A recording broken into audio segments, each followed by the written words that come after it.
কাজটা কিন্তু নয়ন সাহেব। কি ব্যাপার নয়ন সাহেব, আসামি কোথায়? স্যার আসামিটা চলে গেছে। এই, কি বলছিস? আসামি চলে গেছে মানে? স্যার আমার কথা শুনুন, আসামি চলে যায়নি, উনি ছেড়ে দিয়েছেন ইচ্ছাকৃতভাবে। সে রিপোর্ট, সে প্রমাণ আমার কাছে আছে, উনি ইচ্ছাকৃতভাবে ছেড়ে দিয়েছেন স্যার। এখন ম্যাডাম, দায়িত্ববান পুলিশে আপনি কাজ কি করে করলেন? ম্যাডাম আমি বলি স্যার, আপনারা যাকে ফাঁসি দেওয়ার জন্য রেডি হয়ে আছেন, যাকে আপনারা আসামি বলতেছেন, আপনাদের চোখে সে একজন মার্ডার কেসের আসামি, কিন্তু আইনের চোখে একজন মার্ডার কেসের আসামি, একজন মার্ডার কেসের আসামি কখনো একটা জীবন বাঁচাতে পারে না। যে একটা এই চুপ! তুই কি জুডিশিয়াল ম্যাজিস্ট্রেট?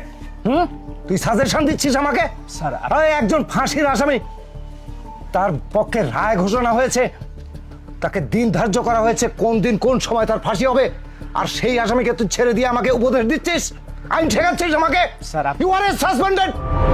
এখন থেকে তোমার পোশাক খুলে নেওয়া হলো, এই ভিতরে গিয়ে সবকিছু কেড়ে নেন, স্যার ওকে ছেড়ে দেন। র্যাঙ্কগুলো খুলে নিন। এরকম পুলিশ অফিসার আমাদের ডিপার্টমেন্টে কোনো প্রয়োজন দায়িত্ব নেই। কর্তব্যহীন একজন পুলিশ, হ্যাঁ স্যার, আপনাকে আমার দরকার নেই। সবকিছু খুলে নিন, কোনো দরকার নেই স্যার। এরকম স্যার। পুলিশ অফিসার আমাদের ডিপার্টমেন্টে একদম চুপ। কোনো প্রয়োজনই নেই। খুলুন, সহায়তা করুন আমাদেরকে খুলতে। কি ভেবেছেন আপনি একটা অন্যায় করে পার পেয়ে যাবেন? কখনো না। আর শুনুন, আপনার পোশাক আদি সবকিছু ভিতর গিয়ে খুলে আমাকে জমা দিয়ে যান। জমা দিয়ে চলে যান।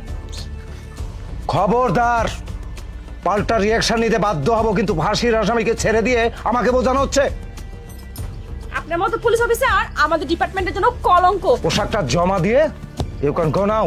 আপনার এই চেহারাটা যেন কোনোদিনও এই এরিয়া চত্বরে না দেখি কোনোদিন। বেরিয়ে যান এখান থেকে। চাকরি তো আমার গেছেই, সব কিছুই গেছে, তবে আমি একটা কথা বলি স্যার, আইন সবার জন্য সমান, এটাও ঠিক আছে, কিন্তু যেই ব্যক্তি কারো জীবন বাঁচাতে পারে সে কোনোদিনও খুন করতে পারে না।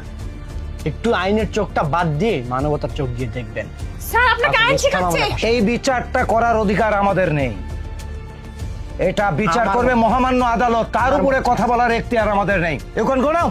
মানুষের মনুষ্যত্ব বলতে একটা কথা থাকে স্যার।